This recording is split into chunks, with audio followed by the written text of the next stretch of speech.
The Great Gatsby, Chapter 7. It was when curiosity about Gatsby was at its highest that the lights in his house failed to go on one Saturday night, and, as obscurely as it had begun, his career as Trimalchio was over.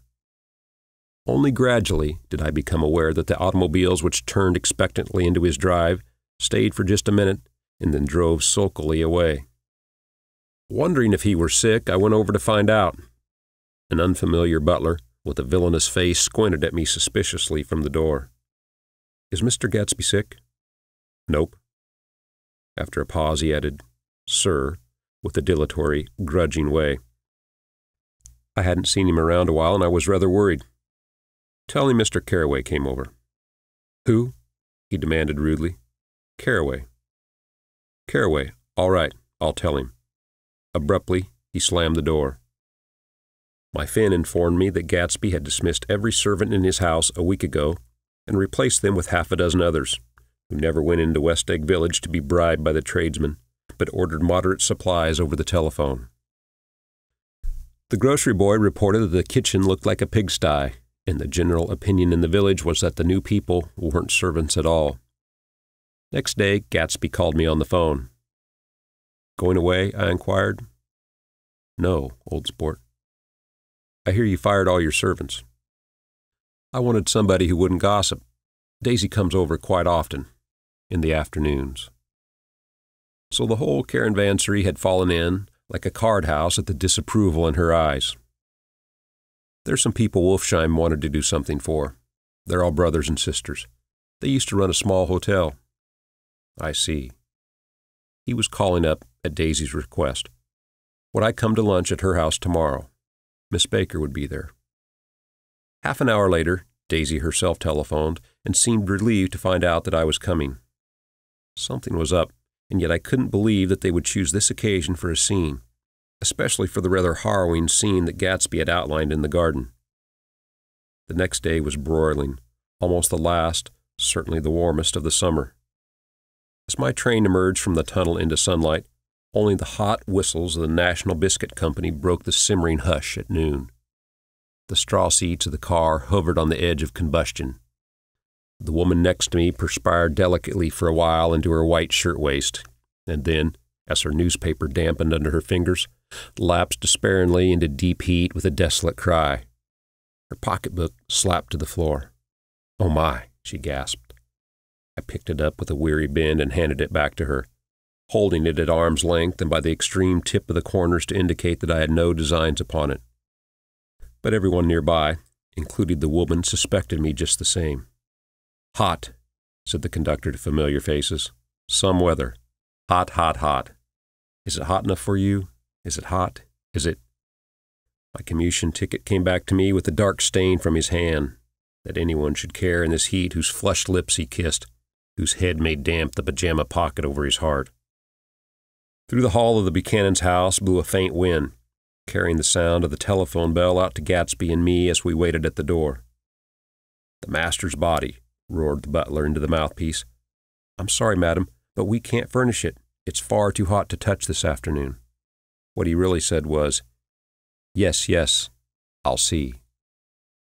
He set down the receiver and came towards us, glistening slightly, to take our stiff straw hats. "Madam expects you in the salon," he cried, needlessly indicating the direction. In this heat, every extra gesture was an affront to the common store of life. The room, shadowed well with awnings, was dark and cool. Daisy and Jordan lay upon an enormous couch, like silver idols, weighing down their own white dresses against the singing breeze of the fans. "We can't move," they said together. Jordan's white fingers, powdered white over their tan, rested for a minute in mine. "And Mr. Thomas Buchanan, the athlete?" I inquired. Simultaneously, I heard his voice, gruff, muffled, husky, at the hall telephone. Gatsby stood in the center of the crimson carpet and gazed around with fascinated eyes. Daisy watched him and laughed her sweet, exciting laugh. A tiny gust of powder rose from her bosom into the air. "The rumor is," whispered Jordan, that's Tom's girl on the phone." We were silent. The voice in the hall rose high with annoyance. "Very well, then. I won't sell you the car at all. I'm under no obligations to you at all, and as for your bothering me about it at lunchtime, I won't stand for that at all." "Holding down the receiver," said Daisy cynically. "No, he's not," I assured her. "It's a bona fide deal. I happen to know about it." Tom flung open the door, blocked out its space for a moment with his thick body, and hurried into the room. "Mr. Gatsby." He put out his broad, flat hand with well-concealed dislike. "I'm glad to see you, sir." "Nick." "Make us a cold drink," cried Daisy. As he left the room again, she shot up and went over to Gatsby and pulled his face down, kissing him on the mouth. "I know I love you," she murmured. "You forget there's a lady present," said Jordan. Daisy looked around doubtfully. "You kiss Nick, too." "What a low, vulgar girl." "I don't care," cried Daisy, and began to clog on the brick fireplace. Then she remembered the heat and sat down guiltily on the couch, just as a freshly laundered nurse leading a little girl came into the room. "Blessed precious," she crooned, holding out her arms. "Come to your own mother that loves you." The child, relinquished by the nurse, rushed across the room and rooted shyly into her mother's dress. The blessed precious. "Did Mother get powdery on your old yellowy hair? Stand up now and say howdy-do." Gatsby and I in turn leaned down and took the small, reluctant hand. Afterward, he kept looking at the child with surprise. I don't think he'd ever really believed in its existence before. "I got dressed before luncheon," said the child, turning eagerly to Daisy. "That's because your mother wanted to show you off." Her face bent into the single wrinkle of the small white neck. "You dream, you absolute little dream." "Yes," admitted the child calmly. "Aunt Jordan's got on a white dress, too." "How do you like your mother's friends?" Daisy turned her around so that she faced Gatsby. "Do you think they're pretty?" "Where's Daddy?" "She doesn't look like her father," explained Daisy. "She looks like me. She's got my hair and shape of the face." Daisy sat back upon the couch. The nurse took a step forward and held out her hand. "Come, Pammy." "Goodbye, sweetheart." With a reluctant backward glance, the well-disciplined child held to her nurse's hands and was pulled out of the door, just as Tom came back, preceding 4 gin rickeys that clicked full of ice. Gatsby took up his drink. "They certainly look cool," he said, with visible tension. We drank in long, greedy swallows. "I read somewhere that the sun's getting hotter every year," said Tom genially. "It seems that pretty soon the Earth's going to fall into the sun." Or wait a minute. It's just the opposite. The sun's getting colder every year. "Come outside," he suggested to Gatsby. "I'd like you to have a look at the place." I went with them out to the veranda. On the green sound, stagnant in the heat, one small sail crawled slowly toward the fresher sea. Gatsby's eyes followed it momentarily. He raised his hand and pointed across the bay. "I'm right across from you." "So you are." Our eyes lifted over the rose beds and the hot lawn and the weedy refuse of the dog days along shore. Slowly, the white wings of the boat moved against the blue, cool limit of the sky. Ahead lay the scalloped ocean and the abounding Blessed Isles. "There's a sport for you," said Tom, nodding. "I'd like to be out there with him for about an hour." We had luncheon in the dining room, darkened too against the heat, and drank down nervous gaiety with the cold ale. "What'll we do with ourselves this afternoon?" cried Daisy, "and the day after that, and the next 30 years. "Don't be morbid," Jordan said. "Life starts all over again when it gets crisp in the fall." "But it's so hot," insisted Daisy, on the verge of tears, "and everything's so confused. Let's all go to town." Her voice struggled on through the heat, beating against it, molding its senselessness into forms. "I've heard of making a garage out of a stable," Tom was saying to Gatsby, "but I'm the first man who ever made a stable out of a garage." "Who wants to go to town?" demanded Daisy insistently. Gatsby's eyes floated towards her.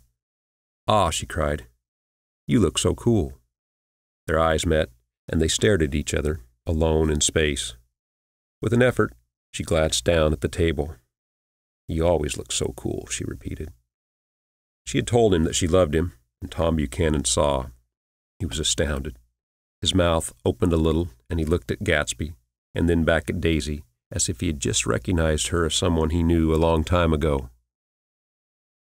"You resemble the advertisements of the Man," she went on innocently. "You know, the advertisement of the Man." "All right," broke in Tom quickly. "I'm perfectly willing to go to town. Come on, we're all going to town." He got up, his eyes still flashing between Gatsby and his wife. No one moved. "Come on." His temper cracked a little. "What's the matter anyhow? If we're going to town, let's start." His hand, trembling in his effort at self-control, bore to his lips the last glass of ale. Daisy's voice got us to our feet and out into the blazing gravel drive. "Are we just going to go?" she objected. "Like this? Aren't we going to let anyone smoke a cigarette first?" Everybody smoked all through lunch. "Oh, let's have fun together," she begged him. "It's too hot to fuss." He didn't answer. "Have it your own way," she said. "Come on, Jordan." They went upstairs to get ready while we three men stood there shuffling the hot pebbles with our feet. A silver curve of the moon hovered already in the western sky. Gatsby started to speak but changed his mind, but not before Tom wheeled and faced him expectantly. "Have you got your stables here?" asked Gatsby with an effort. "About a quarter of a mile down the road." "Oh." A pause. "I don't see the idea of going to town," broke out Tom savagely. "Women get these notions in their head." "Can we take anything to drink?" called Daisy from an upper window. "I'll get some whiskey," answered Tom. He went inside. Gatsby turned to me rigidly. "I can't say anything in this house, old sport." "She's got an indiscreet voice," I remarked. "It's full of—" I hesitated. "Her voice is full of money," he said suddenly. That was it. I'd never understood before. It was full of money. That was the inexhaustible charm that rose and fell in it, the jingle of it, the cymbal song of it. High in a white palace, the king's daughter, the golden girl. Tom came out of the house wrapping a quart bottle in a towel, followed by Daisy and Jordan wearing small right hats of metallic cloth and carrying light capes over their arms. "Shall we all go in my car?" suggested Gatsby. He felt the hot green leather of the seat. "I ought to have left it in the shade." "Is it standard shift?" demanded Tom. "Yes." "Will you take my coupe and let me drive your car to town?" The suggestion was distasteful to Gatsby. "I don't think there's much gas," he objected. "Plenty of gas," said Tom boisterously. He looked at the gauge. "And if it runs out, I can stop at a drugstore. You can buy anything at a drugstore nowadays." A pause followed this apparently pointless remark. Daisy looked at Tom frowning, and an indefinable expression, once definitely unfamiliar and vaguely recognizable, as if I had only heard it described in words, passed over Gatsby's face.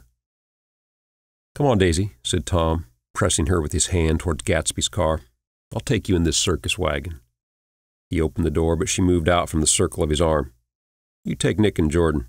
We'll follow you in the coupe." She walked close to Gatsby, touching his coat with her hand. Jordan and Tom and I got into the front seat of Gatsby's car. Tom pushed the unfamiliar gears tentatively, and we shot off into the oppressive heat, leaving them out of sight behind. "Did you see that?" demanded Tom. "See what?" He looked at me keenly, realizing that Jordan and I must have known all along. "You think I'm pretty dumb, don't you?" he suggested. "Perhaps I am, but I have almost a second sight sometimes that tells me what to do. Maybe you don't believe that, but science—" He paused.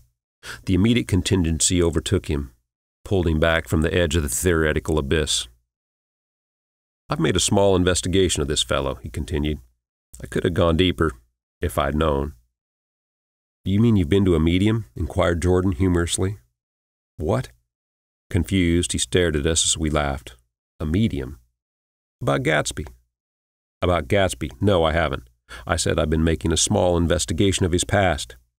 "And you found he was an Oxford man," said Jordan helpfully. "An Oxford man?" He was incredulous. "Like hell he is. He wears a pink suit."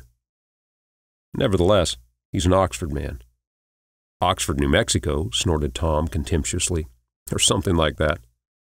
"Listen, Tom, if you're such a snob, why did you invite him to lunch?" demanded Jordan crossly. "Daisy invited him." She knew him before we were married. God knows where. We were all irritable now with the fading ale, and aware of it, we drove for a while in silence. Then, as Dr. T.J. Eckelberg's faded eyes came into sight down the road, I remembered Gatsby's caution about gasoline. "We've got enough to get us to town," said Tom. "But there's a garage right there," objected Jordan.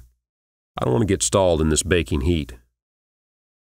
Tom threw on the brakes impatiently, and we slid to an abrupt, dusty stop under Wilson's sign. After a moment, the proprietor emerged from the interior of his establishment, gazed hollow-eyed at the car. "Let's have some gas," cried Tom roughly. "What do you think we stopped for? To admire the view?" "I'm sick," said Wilson without moving. "I've been sick all day." "What's the matter?" "I'm all run down." "Well, shall I help myself?" Tom demanded. "You sounded well enough on the phone." With an effort, Wilson left the shade and supported the doorway and, breathing hard, unscrewed the cap of the tank. In the sunlight, his face was green.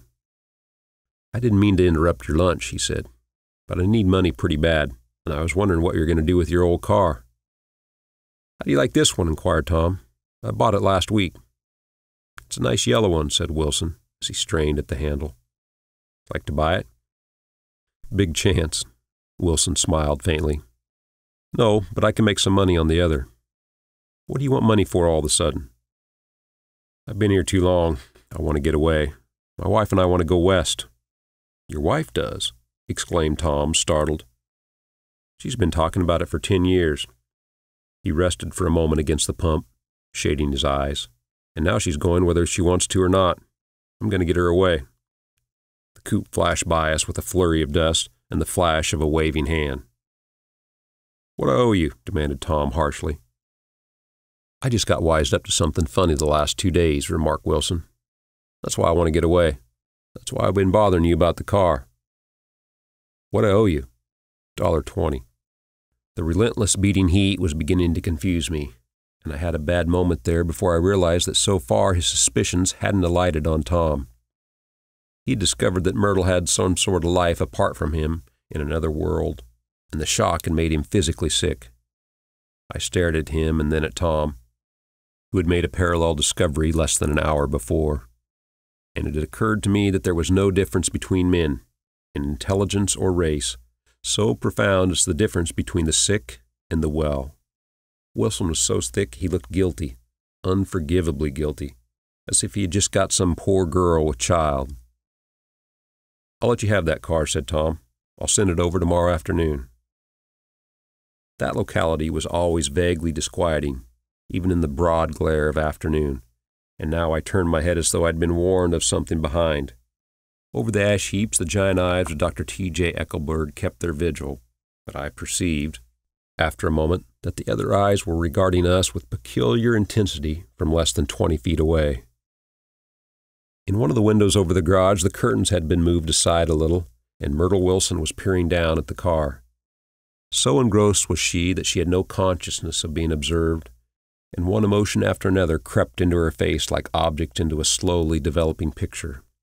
Her expression was curiously familiar. It was an expression I'd often seen on women's faces, but on Myrtle Wilson's face it seemed purposeless and inexplicable, until I realized that her eyes, wide with jealous terror, were fixed not on Tom, but on Jordan Baker, whom she took to be his wife. There's no confusion like the confusion of a simple mind, and as we drove away, Tom was feeling the hot whips of panic. His wife and his mistress, until an hour ago secure and inviolate, were slipping precipitately from his control.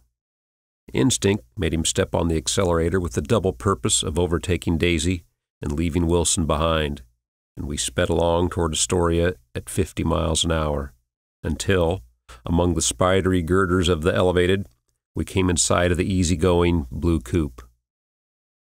"Those big movies around 50th Street are cool," suggested Jordan. "I love New York on summer afternoons when everyone's away. There's something very sensuous about it. Overripe, as if all sorts of funny fruits were going to fall into your hands." The word sensuous had the effect of further disquieting Tom, but before he could invent a protest, the coupe came to a stop, and Daisy signaled us to draw up alongside. "Where are we going?" she cried. "How about the movies? "It's so hot," she complained. "You go.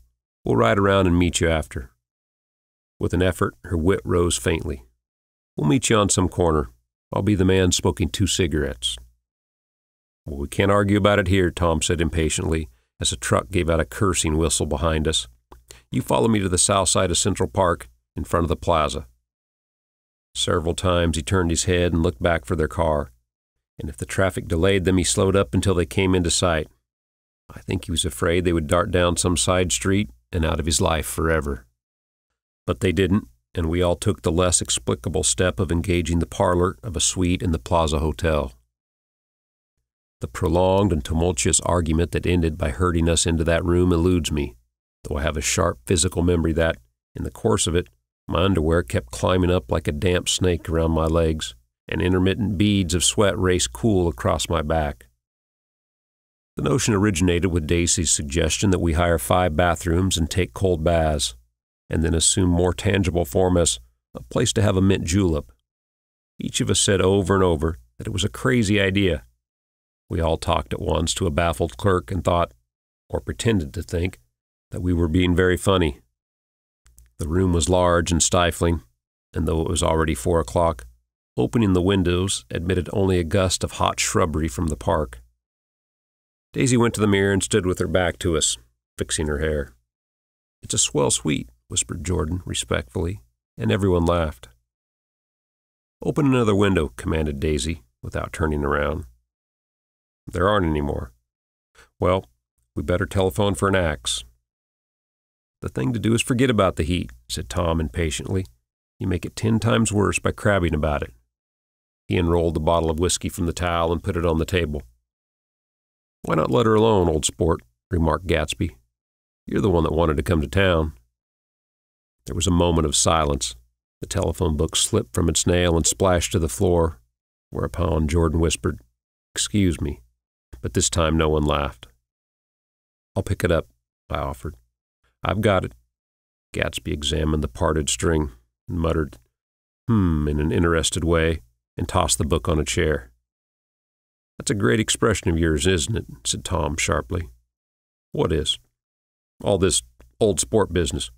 Where'd you pick that up?" "Now see here, Tom," said Daisy, turning around from the mirror. "If you're going to make personal remarks, I won't stay here for a minute. Call up and order some ice for the mint julep." As Tom took up the receiver, the compressed heat exploded into sound, and we were listening to the pretentious chords of Mendelssohn's Wedding March from the ballroom below. "Imagine marrying anybody in this heat," cried Jordan dismally. "Still, I was married in the middle of June," Daisy remembered. "Louisville in June. Somebody fainted." "Who was it that fainted, Tom?" "Biloxi," he answered shortly. "A man named Biloxi. Blocks Biloxi. And he made boxes. That's a fact. He was from Biloxi, Mississippi. They carried him into my house," appended Jordan, "because we lived just 2 doors down from the church. And he stayed 3 weeks, until Daddy told him he had to get out. The day after he left, Daddy died." After a moment, she added, as if she might have sounded irreverent, "There wasn't any connection." "I used to know a Bill Biloxi from Memphis," I remarked. "That was his cousin. I knew his whole family history before he left.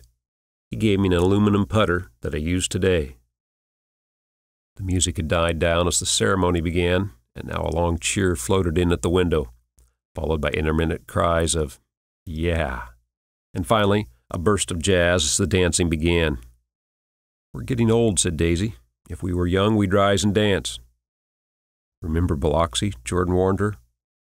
"Where'd you know him, Tom?" "Biloxi?" He concentrated with an effort. "I didn't know him. He was a friend of Daisy's." "He was not," she denied. "I'd never seen him before. He came down in the private car." "Well, he said he knew you. He said he was raised in Louisville. Asa Bird brought him around at the last minute and asked if we had room for him." Jordan smiled. "He was probably bumming his way home. He told me he was the president of your class at Yale." Tom and I looked at each other blankly. "Biloxi?" "First place, we didn't have any president." Gatsby's foot beat a short, restless tattoo, and Tom eyed him suddenly. "By the way, Mr. Gatsby, I understand you're an Oxford man." "Not exactly."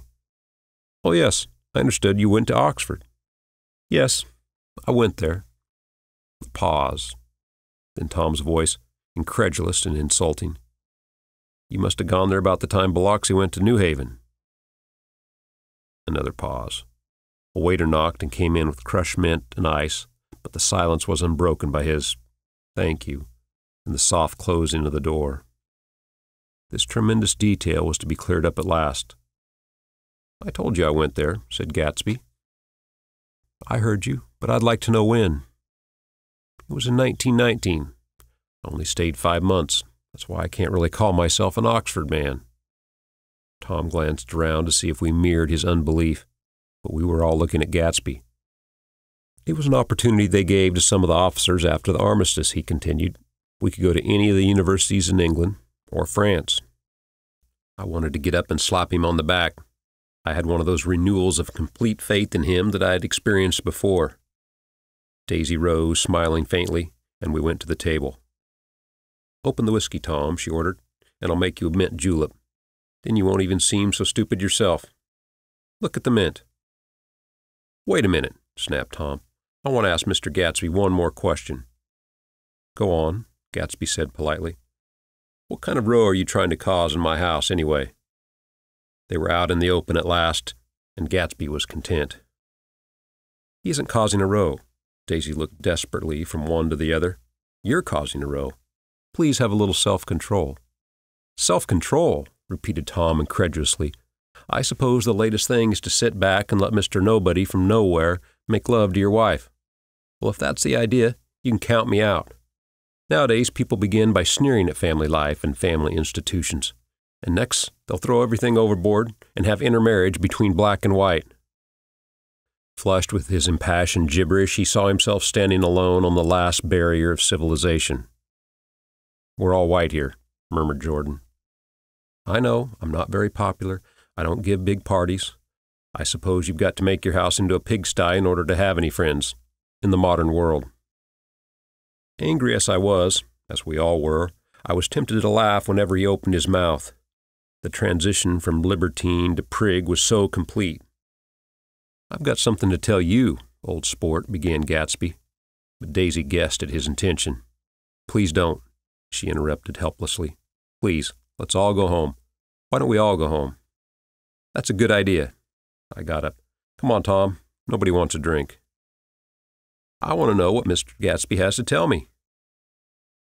Your wife doesn't love you, said Gatsby. She's never loved you. She loves me. You must be crazy, explained Tom automatically. Gatsby sprang to his feet, vivid with excitement. She never loved you. Do you hear? He cried. She only married you because I was poor and she was tired of waiting for me. It was a terrible mistake, but in her heart she never loved anyone except me. At this point, Jordan and I tried to go, but Tom and Gatsby insisted with competitive firmness that we remain, as though neither of them had anything to conceal, and it would be a privilege to partake vicariously of their emotions. Sit down, Daisy. Tom's voice groped unsuccessfully for the paternal note. What's been going on? I want to hear all about this. I told you what's been going on, said Gatsby. Going on for 5 years, and you didn't know. Tom turned to Daisy sharply. You've been seeing this fellow for 5 years? Not seen, said Gatsby. No, we couldn't meet. But both of us loved each other all that time, old sport, and you didn't know. I used to laugh sometimes, but there was no laughter in his eyes. To think that you didn't know. Oh, that's all. Tom tapped his thick fingers together like a clergyman and leaned back in his chair. You're crazy, he exploded. I can't speak about what happened 5 years ago because I didn't know Daisy then, and I'll be damned if I see how you got within a mile of her unless you brought the groceries to the back door. But all the rest of that's a goddamn lie. Daisy loved me when she married me, and she loves me now. No, said Gatsby, shaking his head. She does, though. The trouble is that sometimes she gets foolish ideas in her head and doesn't know what she's doing. He nodded sagely. And what's more, I love Daisy too. Once in a while I go off on a spree and make a fool of myself, but I always come back, and in my heart, I love her all the time. You're revolting, said Daisy. She turned to me, and her voice, dropping an octave lower, filled the room with filling scorn. Do you know why we left Chicago? I'm surprised they didn't treat you to that story of that little spree." Gatsby walked over and stood beside her. "Daisy, that's all over now," he said earnestly. "It doesn't matter anymore. Just tell him the truth, that you never loved him, and it's all wiped out forever." She looked at him blindly. "Why? How could I love him? Possibly." "You never loved him." She hesitated. Her eyes fell on Jordan and me with a sort of appeal, as though she realized at last what she was doing, and as though she had never, all along, intended to do anything at all. But it was done now. It was too late. "I never loved him," she said, with perceptible reluctance. "Not at Capellani?" demanded Tom suddenly. "No." From the ballroom beneath, muffled and suffocating chords were drifting up on hot waves of air. "Not that day I carried you down from the punch bowl to keep your shoes dry?" There was a husky tenderness in his tone. "Daisy." "Please don't." Her voice was cold, but the rancor was gone from it. She looked at Gatsby. "There, Jay," she said. But her hand, as she tried to light a cigarette, was trembling. Suddenly she threw the cigarette and the burning match on the carpet. "Oh, you want too much," she cried to Gatsby. "I love you now. Isn't that enough? I can't help what's past." She began to sob helplessly. "I did love him once, but I loved you too." Gatsby's eyes opened and closed. "You love me too?" he repeated. "Even that's a lie," said Tom savagely. "She didn't know you were alive. Why, there are things between Daisy and me that you'll never know, things that neither of us can ever forget." The words seemed to bite physically into Gatsby. "I want to speak to Daisy, alone," he insisted. "She's all excited now." "Even alone, I can't say I never loved Tom," she admitted in a pitiful voice. "It wouldn't be true." "Of course it wouldn't," agreed Tom. She turned to her husband. "As if it mattered to you," she said. "Of course it matters. I'm going to take better care of you from now on." "You don't understand," said Gatsby with a touch of panic. "You're not going to take care of her any more." "I'm not?" Tom opened his eyes wide and laughed. He could afford to control himself now. "Why's that?" "Daisy's leaving you." "Nonsense." "I am, though," she said with a visible effort. "She's not leaving me." Tom's words suddenly leaned down over Gatsby. Certainly not for a common swindler who'd have to steal the ring he put on her finger. "I won't stand this," cried Daisy. "Oh, please, let's get out." "Who are you, anyhow?" broke out Tom. "You're one of that bunch that hangs around Meyer Wolfshine. That much I happen to know. I've made a little investigation into your affairs, and I'll carry it further tomorrow." "You can suit yourself about that, old sport," said Gatsby steadily. "I found out what your drugstores were." He turned to us and spoke rapidly. "He and this Wolfshine bought up a lot of side street drugstores here in Chicago and sold grain alcohol over the counter. That's one of his little stunts. I picked him for a bootlegger the first time I saw him, and I wasn't far wrong."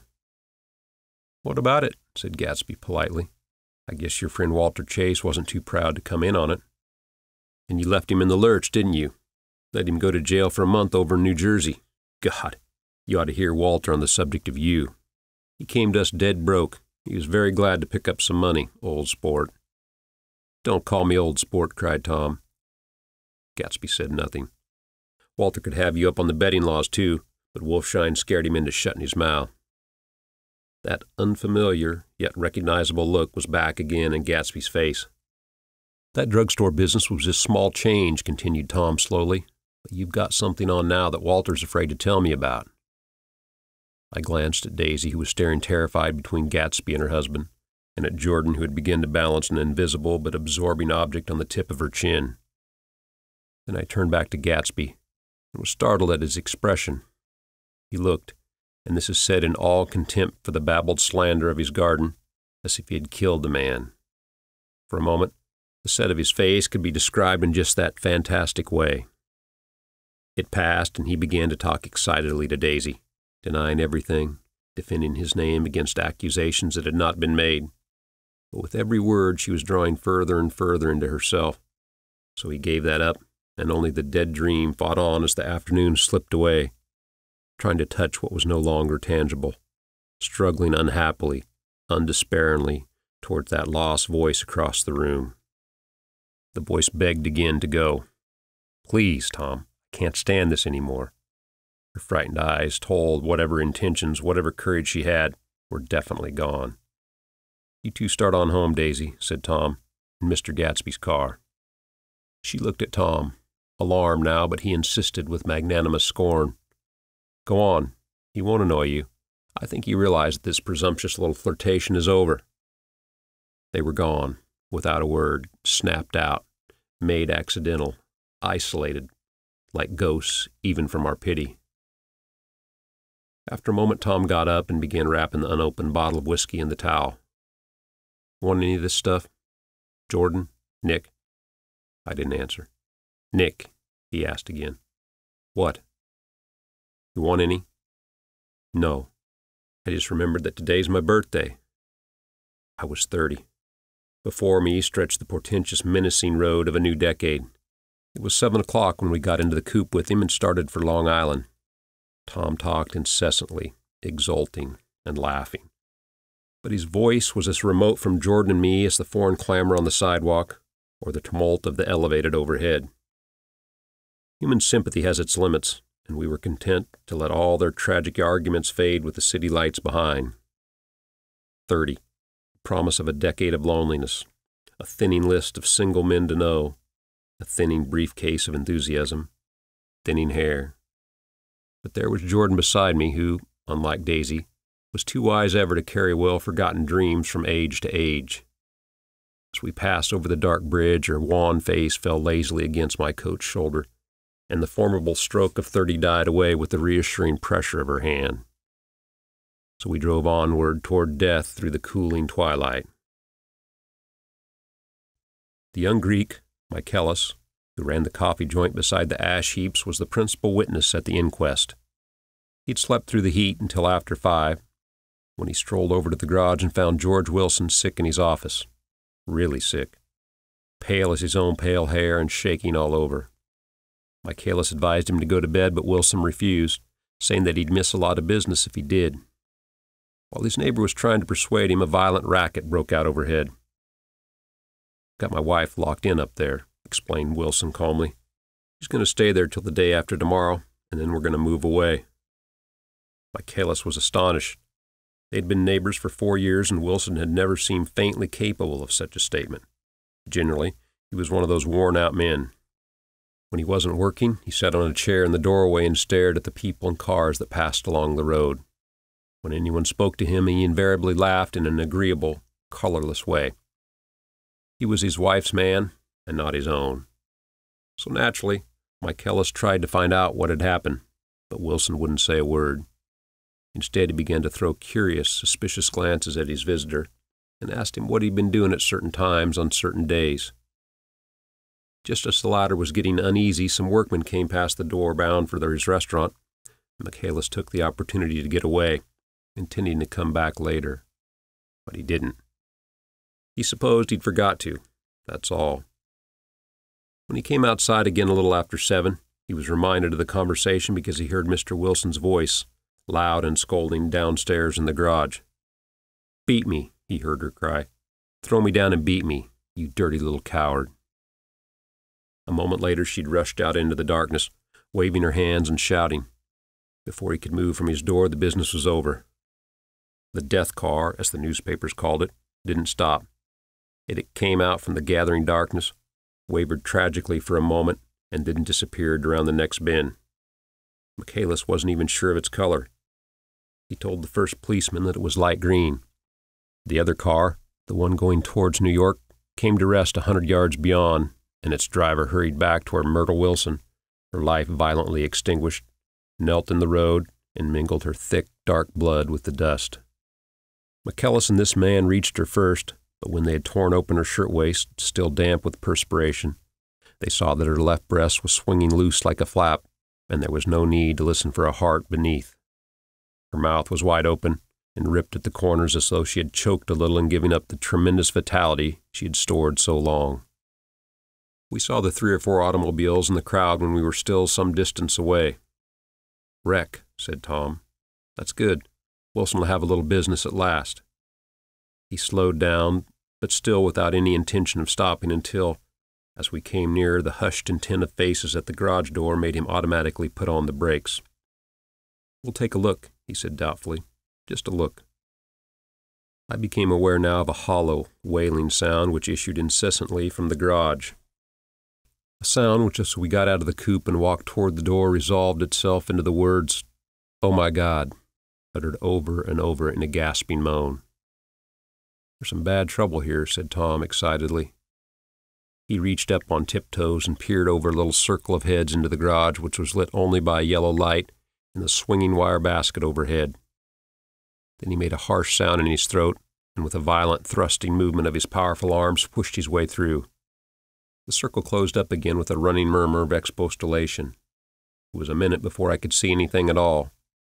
The new arrivals disarranged the line, and Jordan and I were pushed suddenly inside. Myrtle Wilson's body wrapped in a blanket, and then in another blanket, as though she suffered from a chill in the hot night, lay on a work table by the wall, and Tom, with his back to us, was bending over it, motionless. Next to him stood a motorcycle policeman taking down names with much sweat and correction in a little book. At first I couldn't find the source of the high, groaning words that echoed clamorously through the bare garage. Then I saw Wilson standing on the raised threshold of his office, swaying back and forth and holding to the doorposts with both hands. Some man was talking to him in a low voice and attempting from time to time to lay a hand on his shoulder. But Wilson neither heard nor saw. His eyes would drop slowly from the swinging light to the laden table by the wall, and then jerk back to the light again, and he gave out incessantly his high, horrible call. "Oh my God! Oh my God! Oh my God! Oh my God!" Presently, Tom lifted his head with a jerk, and after staring around the garage with glazed eyes, addressed a mumbled, incoherent remark to the policeman. "Mav," the policeman was saying. "Oh, nor," corrected the man. "Mavro." "Listen to me," muttered Tom fiercely. "R," said the policeman. "O, G, G." He looked up as Tom's broad hand fell sharply on his shoulder. "What you want, fella?" "What happened?" "That's what I want to know." "Auto hit her. Instantly killed her." "Instantly killed," repeated Tom, staring. "She ran out in the road. Son of a bitch didn't even stop his car." "There were two cars," said McCallus. "One coming and one going. See?" "Going where?" said the policeman keenly. "One going each way." "Well, she—" His hand rose toward the blankets but stopped halfway and fell to his side. "She ran out there, and the one coming from New York knocked right into her going 30 or 40 miles an hour." "What's the name of this place here?" demanded the officer. "Hasn't got any name." A pale, well-dressed Negro stopped near. "It was a yellow car," he said. "Big yellow car. New." "See the accident?" asked the policeman. "No, but the car passed me down the road going faster than 40, going 50, 60. Come here and let's have your name. Look out now, I want to get his name." Some words of this conversation must have reached Wilson swaying in the office door, for suddenly a new theme found voice among his gasping cries. "You don't have to tell me what kind of car it was. I know what kind of car it was." Watching Tom, I saw the wad of muscle back of his shoulder tighten under his coat. He walked quickly over to Wilson and, standing in front of him, seized him firmly by the upper arms. "You got to pull yourself together," he said with soothing gruffness. Wilson's eyes fell upon Tom. He started up on his tiptoes, and then he would have collapsed to his knees had not Tom held him upright. "Listen," said Tom, shaking him a little. "I just got here a minute ago from New York. I was bringing you that coupe we're talking about. That yellow car I was driving this afternoon wasn't mine. Do you hear? I haven't seen it all afternoon." Only the Negro and I were near enough to hear what he said, but the policeman caught something in the tone and looked over with truculent eyes. "What's all that?" he demanded. "I'm a friend of his." Tom turned his head but kept his hands firm on Wilson's body. "He says he knows the car that did it. It was a yellow car." Some dim impulse moved the policeman to look suspiciously at Tom. "And what color's your car?" "It's a blue car, a coupe. We've come straight from New York," I said. Someone who had been driving a little behind us confirmed this, and the policeman turned away. Now, if you'll let me have that name again, correct." Picking up Wilson like a doll, Tom carried him into the office, set him down in a chair, and came back. "If somebody'll come over here and sit with him," he snapped authoritatively. He watched while the two men standing closest glanced at each other and went unwillingly into the room. Then Tom shut the door on them and came down the single step, his eyes avoiding the table. As he passed close to me, he whispered, "Let's get out." Self-consciously, with his authoritative arms breaking the way, we pushed through the still gathering crowd, passing a hurried doctor, case in hand, who had been sent for in wild hope half an hour ago. Tom drove slowly until we were beyond the bend. Then his foot came down hard and the coupe raced along through the night. In a little while I heard a low, husky sob and saw that the tears were overflowing down his face. "That goddamn coward," he whimpered. "He didn't even stop his car." The Buchanan's house floated suddenly toward us through the dark, rustling trees. Tom stopped beside the porch and looked up at the second floor where two windows bloomed with light among the vines. "Daisy's home," he said. As we got out of the car, he glanced at me and frowned slightly. "I ought to have dropped you in West Egg, Nick. There's nothing we can do tonight." Change had come over him, and he spoke gravely and with decision. As we walked across the moonlit gravel to the porch, he disposed of the situation in a few brisk phrases. "I'll telephone for a taxi to take you home, and while you're waiting, you and Jordan better go in the kitchen and have them get you some supper, if you want any." He opened the door. "Come in." "No thanks, but I'd be glad if you ordered me the taxi. I'll wait outside." Jordan put her hand on my arm. "Won't you come in, Nick?" "No thanks." I was feeling a little sick and wanted to be alone, but Jordan lingered for a moment more. "It's only 9:30, she said. I'd be damned if I'd go in. I'd had enough of all of them for one day, and suddenly that included Jordan too. She must have seen something of this in my expression, for she turned abruptly away and ran up the porch steps into the house. I sat down for a few minutes with my head in my hands, until I heard the phone taken up inside and the butler's voice calling a taxi. Then I walked slowly down the driveway away from the house, intending to wait by the gate. I hadn't gone 20 yards when I heard my name, and Gatsby stepped from behind two bushes into the path.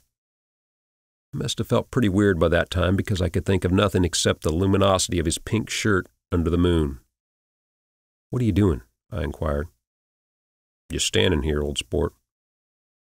Somehow that seemed a despicable occupation. For all I knew, he was going to rob the house in a moment. I wouldn't have been surprised to see sinister faces, the faces of Wolfsheim's people, behind him in the dark shrubbery.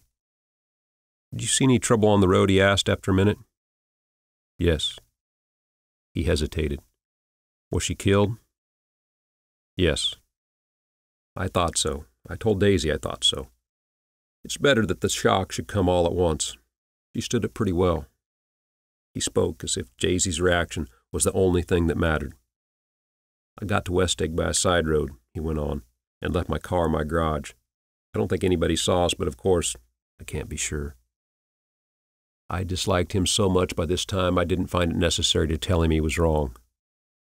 "Who was the woman?" he inquired. "Her name was Wilson. Her husband owns the garage. How the devil did it happen?" "Well, I tried to swing the wheel." He broke off, and suddenly I guessed at the truth. "Was Daisy driving?" "Yes," he said after a moment. "But of course, I'll say I was. You see, when we left New York, she was very nervous, and she thought it would steady her to drive. And this woman rushed out at us as we were passing a car coming the other way. It all happened in a minute, but it seemed to me she wanted to speak to us. Thought we were somebody she knew. Well, first Daisy turned away from the woman toward the other car, and then she lost her nerve and turned back. The second my hand reached the wheel, I felt the shock. Must have killed her instantly. Ripped her open. Don't tell me, old sport, he winced. Anyhow, Daisy stepped on it.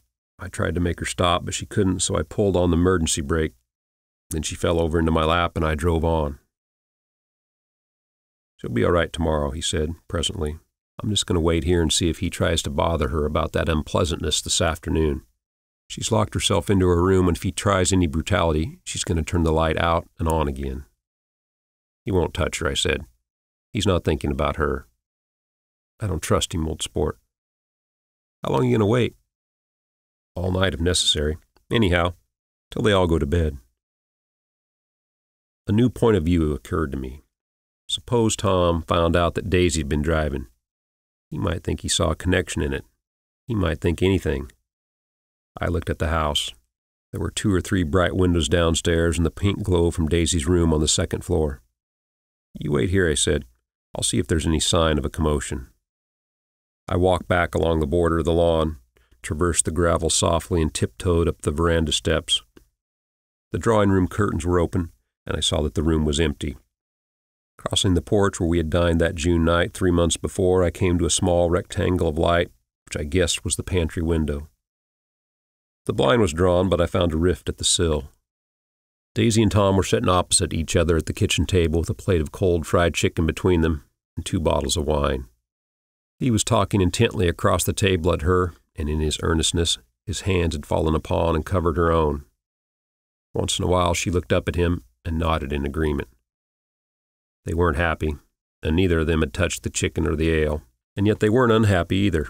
There was an unmistakable air of natural intimacy about the picture, and anybody would have said that they were conspiring together.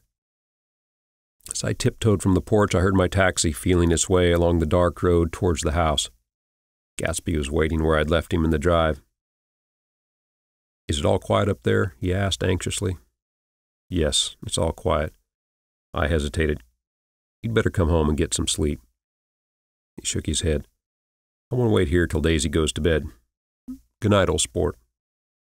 He put his hands in his coat pockets and turned back eagerly to his scrutiny of the house, as though my presence marred the sacredness of the vigil. So I walked away and left him standing there in the moonlight, watching over nothing.